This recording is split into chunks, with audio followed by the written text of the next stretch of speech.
So, ano na po ta sa ato ang sharing time, na atong diwasoning, ato ang nasugdan kaganiha sa under part 1 na session, na kining 3 characteristic of the leadership of Jesus, no, nahumantag ganiha aning putting others first, no, na preferential for the others, na atong buhaton nun ta, atong unahon kanunay ang uban kumpara sa ato ang sarili. So, true leadership is not lifting oneself up, but lifting others. So, moto ang summary, no? Not seeking the spotlight, but the light of Christ. So, dili ang atong sarili, ang atong unahong dalhon, kundili ang sa uban, no? Una-una itong uban, like Jesus nga, sa kwan siya, nag-serve siya. Iuna niya ang pagserbisyo sa uban, kumpara sa iyang sarili. So, inana ang ato ang leadership, no? Na dapat ipakita, no, as catechist. Okay, so ato na punta sa ikaduha na characteristic mo uning giving way. So, nag-focus ni sa availability and generosity. So, atong tanawa na ang true leader does not measure fatigue or time or effort, no? Rather, he offers them to God. So, a leader is available, not inaccessible, no? Not saying I'm busy, but how can I help? So, kita mga leader, so dili ta dapat, no, na magpunay ngon I'm busy. Kung dili, kung naay nanginahanglan sa ato ang tabang, no, sa atong pag-lead, no, bisan pa o siguro kapoy, but ato gyapon ni offer sa Ginoo, ato ang ino nanginahanglan nga how can I help, no, tabang gihapon ta kutob sa atong mahimo. So ang leader dapat din na siya na available, no? Kung ikaw ang leader, ikaw ang head sa usa ka group, kung ikaw ang head diha sa inyong GKK, o ikaw ang head diha sa inyong organization, o ikaw ang head diha sa inyong opisina, o sa asa man ka, no, nabilong na group na ikaw ang head, so dapat unta always ta available. So lalo na kita, kung kita mga katekista na himutang leader, so dapat jud available ta. So kung na magduol sa tuwa na nanginahanglan sa tong tabang, so kailangan as much as possible mo tabang jud ta, no, dili ta mo ingon na dili ko ana kay busy ko, dili ta maingon ana. So of course na times na makakwanta nga busy ta because naapot tay mga priorities in life, but to top it all, no, dili ta magsige ingon og I'm busy, kun dili how can I help, no, unsa ako matabang sa imuha, o nana, so dili ta mo balibad, no. Kung kailangan ta nga atong presensya na adito, ang atong pagtubag kay kita gitawag ta sa usa ka panahon nga kita magserbisyo, then tubag ta, no, with all our hearts. Okay, so giving way. Being available does not mean having nothing to do. It means being ready. So, kung na mga nahanglan, no, kung ikaw ang leader, kinahanglan ka, imong presensya. So, dapat unta always ta ready, no. Ready ta maminaw, ready ta motabang, open ta sa pagtabang sa uban. So, the leader catechist has an open heart, not a quick answer of I'm busy. So, ikaw leader catechist, no, open heart jud ka. No, dili ta masingon na busy ko karon. Unya na lang na busy ko. So, tanan na lang, no, na mangitag nanginahanglan mingon dahil busy. So, catechist leader dili na dapat. So, open heart ta, kanunay ta sa pagserbisyo kay nga to ang gisunod, no, ang leadership ni Jesus nga siya ni serbisyo, no, dili kay siya ang giserbisyuhan, diuna niya ang uban, no, sa kontra sa iyang sarili. And 3, he has a yes Lord mission attitude. So kita, no, kung giving way ta sa tuang alagad ngadto sa Ginoo, no, dili dita mo ingon no, always dita yes Lord na mission, yes Lord mission attitude, no, sa inanang tato ang batasan ng atong attitude na yes Lord mission, kung sa ihatag sa imuha nabuhatonon sa imuha, yes Lord, dili ta yung I'm busy, so ready to help, ready to listen, ready to accompany. So kana ang ato ang buhaton isip mga leader na catechist, no. Availability is not just attending classes, it is being present in the lives of children. So kana po magtudlo ta, dili kay functional lang because nasa imuha na ng mga section, so mutudlo ka, no, mabasa ka diha sa imuhang lesson, so para bang layo imong heart. Pero kung mutudlo ka dapat jud, no, naade imong heart, imong attention, imong focus ana na moment, no. Dili lang nag-attend ka because kailangan ka mo attend. Ano? Kailangan ka mo adto dito kay ikaw man ang religion teacher. So, kundi mo adto ka dito because you want to be present in the lives of the children. So, kay kinahanglan kanila. So, mo na ang dapat natong mindset. So, dili nang because kailangan ka nga mo sipot. Dili lang kay para lang na ay makaditiar kung dili ay mga ibutang imuhang heart dito ngani present ka dito kay gusto ka ma-present ka sa kinabuhi sa mga bata pinagi sa imong pagtudlo isip religion teacher sa ilaha. And then generosity is not only material, no, dili na mean na material lang yun, it is giving time, attention, understanding, support, and prayer. Kung naay nanginahanglan nimo na kauban, so kung ikaw ang head, so dili lang ka magmatter na lampas naman ko sa oras o sa baba.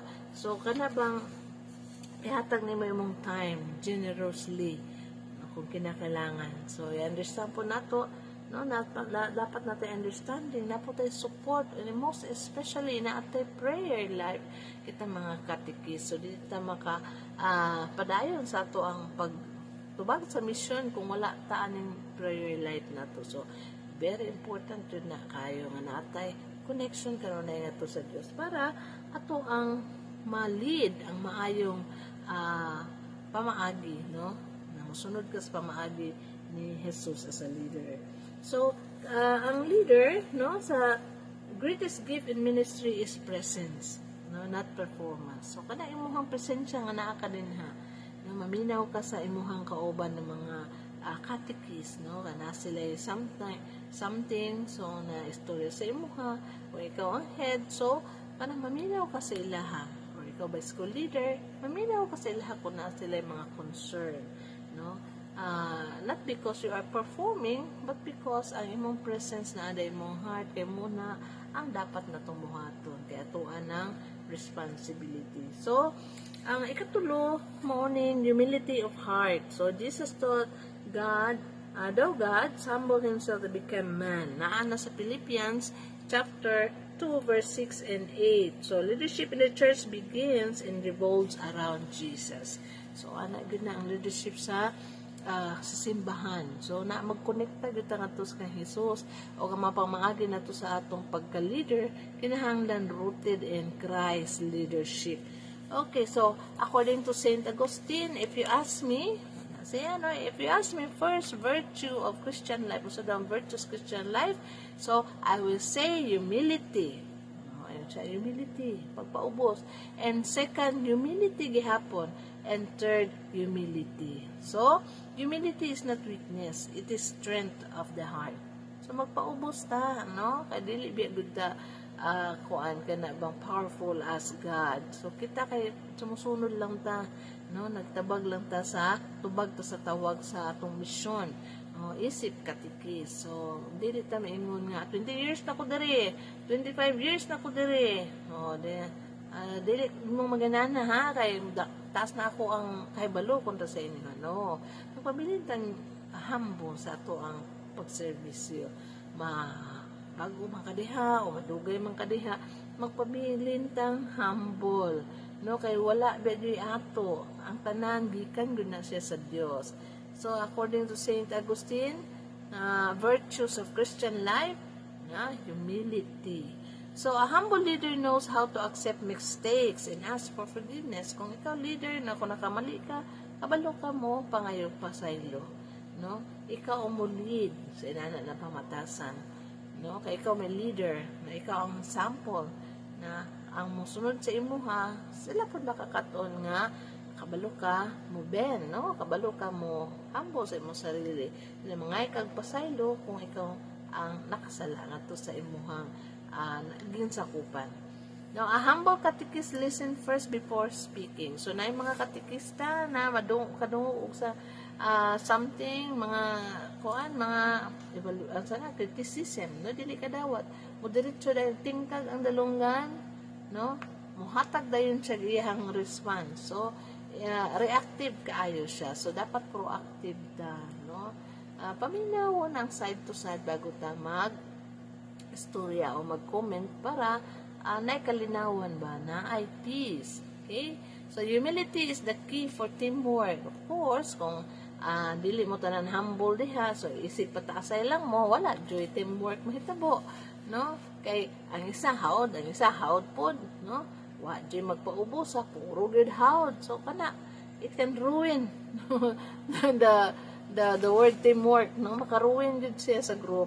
So, dapat yun na atay, ako gusto tag teamwork, so, be humble. No? Mao yun na ang pinaka-key. No? When one is proud, division arise. No? Naana yun na, divisions arise. Mao yun na, basta na ay hambog diha, na dili kabalo magpaubos, kamingon dayon na mas taas pa ko kahibalo ka sa imuha, o pila na ko kay years, nagtuon, pila na ko kay years, nagtudlo, pila na ko kay years, ang pagserbisyo, so wala good. No? When all are humble, unity flows. So, kung tanan, no, sa grupo na asa ka na bilong, no, dili lang ka sa pagkakatikista, kung sa tanan na grupo, kung tanan mo, humble mo dahil sa grupo, unity, no, flows. No, makita gud ang unity. Pero kung nag-isip pataasay lang mo dahil ihi, sigurado gud na divisions arise. So, kita ka nagsunod man to kang Kristo. So, ato yung sundo ng iyang pamatasan, nga humble gani siya, nga bisag Dios siya. Wala siya niyanhi diri sa kalibutan para servisyohan, kundi siya ang nihatag og serbisyo niya. Siya ang atong sunod, ang leadership ni Jesus. Naunta makita pud na sa ato ang pamatasan, ang iyahang mga virtues, mga examples. Okay. So, humility means working quietly, no claiming credits, no boasting, no seeking praise. So, kanang pagpaubos, no? Dili ta, ingon na loud kay ta mo, kuan, lihok, kanang pinasimple na lihok, pinahanay na lihok, no? Bisag wala lang kita sa imuha buhata ang tama, no? Dili kay, kuan dahil kaklima, ako nagbuhat ana, no? Kung dili sa kuha, dili na makitabo, kung dili sa kuang kagalingan, no? Dili yun na matarong, ano, inyong paghatag din ha, or kanabang musika o praise, na i-affirm ka, na i-praise ka, uy, kagaling-galing talaga niya. So, unsa man na, wapo lagi kaayo kay kamuhatag, o wapo lagi kay kamutok. So, dili dapat na to na i-praise, kanabang isik na atensyon. Kung hatag sa tuwa na, then, maayo. Pero kung kana na lang yun mong focus, ay dili na mao. So, lisod pod. So, Pope Francis said, true power is service. Aliman ka na, true power is service, hatag serbisyo, and its foundation is humility. So, siguro wala yun, siguro 100% mahatag ni mga serbisyo kung wala yun na siya nagsukad. Oh? Founded by humility. So, kung humble ka, enough, bisag kinsa ka pa diha, unsa pa imong naabot diha, unsa pa sa kinabuhi, but because you are humble of yourself, na mukahatag yung kag-servisyo, 100% nito sa uban. So, anak good, no? Humility is the key, the foundation of service. So, through humility, the leader become a channel of grace, not an obstacle of grace. So, anak, dako ang kalabutan kung ikaw humble ka sa imong pagpangalagad. So, offering one's life for the Father's purpose. Okay? So, the love of Jesus is not easy, not cheap, not comfortable. It always comes with sacrifice. Okay? Jesus is not a leader who hides behind others. He leads in hardship, leads in hope, and leads in love. So, kanaunta dapat ang atong puyan na bisan pa na ikalisod, mag-lead lang gihapon ta, magpakatikis lang gihapon pa dahil sa itong mission. Ano mo, lead ta in hope, lead in love. Okay? So, kana mga importante kayo na ito na mga katikista na ato ang mahuptan. So, nahuman na ta sa karakteristik, itong tulong karakteristik sa usa ka leadership of Jesus, no? Number 1, putting others first. Second, giving way. And third is humility heart. of heart. So dapat natay humble heart to serve. So maulang na kay taas na gyud ang video. So thank you sa pagpaminaw. Ug hinaut ko nga napatay naot kay mga natun-an bisang gamay, and then mo-continue lang gihapon ko sa paghatag aning about leadership, no? Catechist leadership. So hinaut ko nga bisan pa siguro makaingon ta nga ana human naman mi ana, but mas nindot man gyud na ang mga naapad jud tay matun-an kanunay. Mo ganina learning is will not stop, no? I really believe na everything can be learned. So kinahanglan jud ta padayon po ta sa pagtuon. So kay ang usahay ang atong mga natun-an na agi, dili na siya kaayo suitable sa pagkakaroon, no? Dili na kay siya effective, no? So muna kailangan ta magtuon sa mga bag-o mga pamaagi para magiging effective pud ta sa atong pag-lead, no? Isip katikis ngadto sa mga kabataan o sa mga youth o sa mga asa man ta mabilong, no, na grupo. So para magiging effective ka, magpadayon ta sa pagtuon o kanunay ta humble sa ato ang heart, no? Para sa pagserbisyo. So kanalang good night and God bless.